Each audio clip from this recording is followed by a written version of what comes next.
बहुत शुक्रिया बेटा। आजकल तुम जैसे इज्जत देने वाले इंसान बहुत कम मिलते हैं। आयशा बहुत खुश नसीब है। आयशा के लिए देखो उस लड़की ने तुम्हें किस हाल में पहुंचा दिया।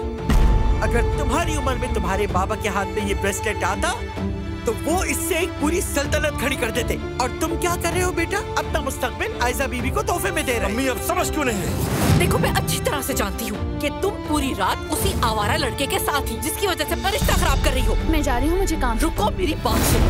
अगर तुमने मेहमत को खोया तो पूरी जिंदगी पछताओगी। मोहब्बत सिर्फ एक धोखा है। असल रिश्ता वो होता है जिसमें इंसान एक दूसरे का ख्याल रखे। अच्छा बताएं, आपको मालूम है कि मोहब्बत क्या होती है? आयशा। खुशामदीद बेटा, बहुत शुक्रिया चचा। तुम्हारी अम्मी नहीं आई? आ रही है। आ गई, मैं तो यहीं पे हूँ। मैं तुमसे अलहदगी चाहता हूँ, इसके अलावा और कोई चारा नहीं। लेकिन मैं तुमसे बहुत मोहब्बत करती हूँ। अरे हमने तो शादी का वादा किया था। बोलो। माफ करना मुझे। अलविदा गुलशान। आमीन।